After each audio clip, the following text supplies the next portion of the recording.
My brain just turned off. Yeah. Thanks for playing.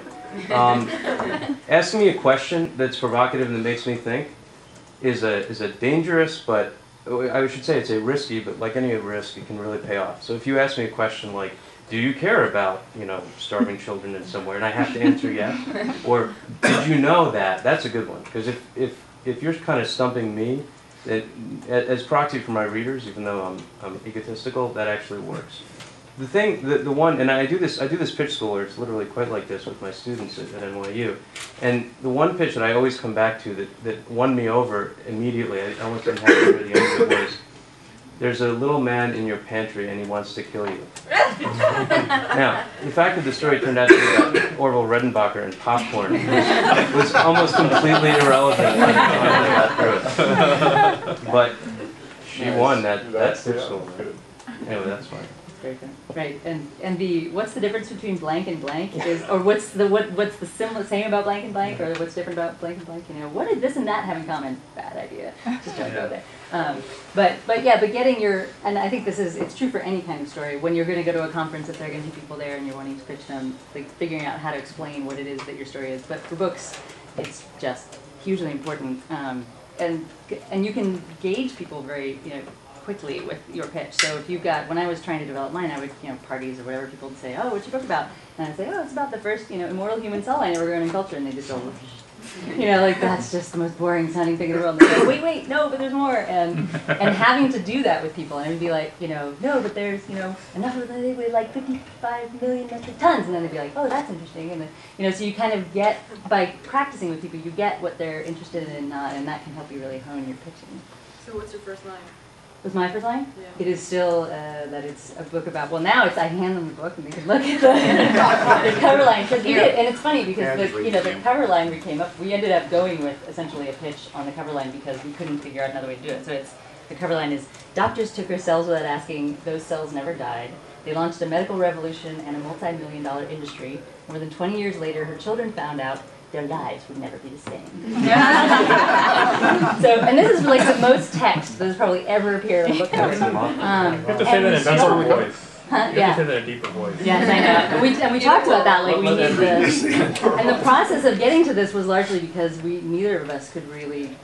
There was no way to do it in a subtitle that made, And at some point we were joking. We were like, why can't we just have it be like the movies where there's a guy who's like, her cells never die. And then well, that's what we ended up doing. You pick it up and it starts talking. Yes, so that's with the. So, but just getting to that point took a really long time. But for me, it's the trick with sort of my story and explaining it to people out loud is getting past that first line of, they were the first immortal human cells that were grown in culture, to the family, and which is across the board with science. When you want to write about science for the general public, you got to have a story. You got to have things that people can really latch onto and say like, oh, this is why I should care about cells. Why this would be interesting to read, or why it matters to my life, or something. So finding that thing that makes it, that lets readers connect to it, is the key, which can be hard. But there's this book, I think I started saying this earlier, it's called How to Write a Book Proposal That Sells.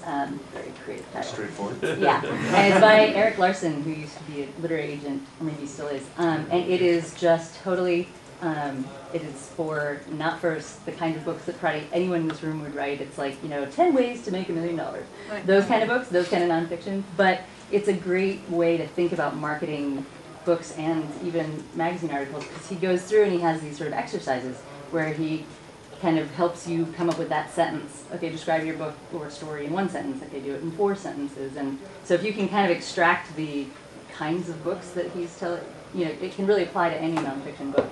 And my version of that has the various taglines of my book written in the margins. And so kind of pulling yourself out of the writing and thinking as a marketing person. This is one of the things that most writers just sort of hate to think about, is that it's really business. And, you've got to be able to pitch yourself. You got to be able to think like a business person in a sense. And well, when I was working up my recent book proposal, I realized it was helpful to think of, in trying to get my 3-sentence description.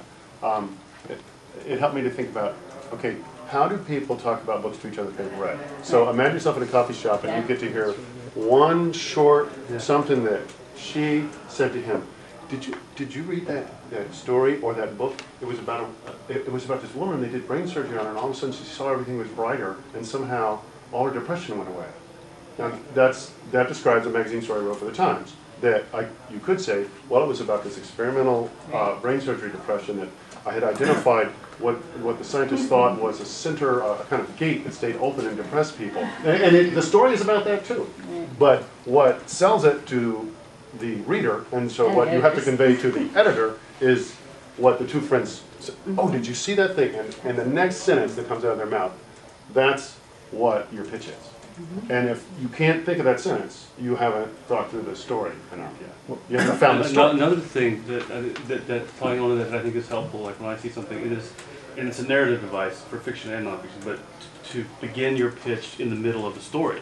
Yes. So, you know, and very specific, but it's something that's shocking and incredible. And then you can pull back and go to the broader theme of whatever the story is, but something like, oh, holy shit, I can't believe that, you know. I mean, it's an old device in the middle of in medias res. I mean, it's a Latin term. Just begin in the middle where it's like, wow, and you want, and so the reader, the editor, whoever wants to know what's the context for this, because the brain wants to know how it works. Right, which for that pitch could be, you know, when they turn the switch on, and the neuromodulator. So Deanna Benjamin. Without the word neuromodulator. You know, she remarked, everything is brighter. Yeah. And I know we don't know each other that well. But suddenly I feel all this feeling for you. Now, you're going to keep reading, right? And that was in the heart of the story. Right. But it should be at the top of the pitch to Ivan or to And this is all about, Times. this is all like, this is how you write stories. Yeah. And that's a lot of what pitching is showing you know how to handle a story. And, you know, if you watch, just watching movies can be really helpful for this, right? I mean, the in media res thing, starting in the middle and then going back and then catching up with yourself is how so many good movies are structured. And it's funny, when I teach this in classes, I talk about it's the Forrest Gump structure, right? You start and there's just this guy and he's on this bench, and then there's this whole thing, and then eventually he's on the bench again, and you kind of don't even realize that you're back at the beginning and going forward. But if you just start looking for that kind of stuff in movies, novels, everything, you'll realize that it's almost every good, most stories, good stories are structured like that. I mean, the other thing I would add, I would totally agree with everything that's been said, and the other thing I would add that I, again, tell my students is sort of what I call the DEC test. Now the DEC is and in the UK it's the Stanford, I think, although I often get that wrong. But it's basically, if you're looking at a story, you've got your headline and then what's the DEC, which is the next sort of line. It's not your lead, which is your first paragraph. But whatever that thing is, and whatever we want to call it, I call it a DEC. It's sort of part of the title, so like usually exactly. a sentence. Then first, subhead, exactly. Although subhead sometimes needs. Anyway, We're you see getting my into point. Never mind that. The point is that thing that actually tells you what the story's about, as opposed to the headline, which might, if it's in a magazine, might be cute and clever and wonderful, and the kind of thing I would never allow to translate from Siam magazine into Siam online because it wouldn't get any hits because I don't know what the hell it was about. So if you can sort of write that and use that as a starting point, and that may be in the middle of the story, it may be something else, or it may be the minute the woman woke up, or and the world was brighter, you've probably got something. Yeah, and I guess I would say we're also talking about feature. Like this is a very different story with two stories, right? This is what we're talking about. This feature. Do people have questions, or does anybody want to actually, after we've now talked about how important the 60-second pitch is, does anybody want to try it and have us respond to your pitch? Yeah, go ahead. Can I do one for a book? I don't have. Yes. I'm gonna roughly time you. More than 60. It should be less than 60 Yeah, seconds. good. My name's David Schiffman, and I'm a marine biologist. Specifically, I study shark conservation, which just might be the worst environmental crisis that you've never heard of. Most people, when they think of sharks at all, think of them as a threat to people and that the only good shark is a dead shark. But the reality is far different. In America, in an average year, less than 3 Americans are killed by sharks compared to 50,000 killed in automobile accidents. And any human death is a tragedy, but these ecosystem services that the sharks provide by being at the top of food chains and regulating ecosystems and regulating commercially important fisheries mean that really everyone is better off with sharks around than without them. But sharks are disappearing at unheard of rates. They've been around for 400 million years, survived every great mass extinction event. But in the last 30 years, many populations have declined 90, 95, even 99%. And a recent report said 1/3 of all shark species are in danger of extinction in the next 20 years. So the purpose of my book is to try to educate the public about sharks.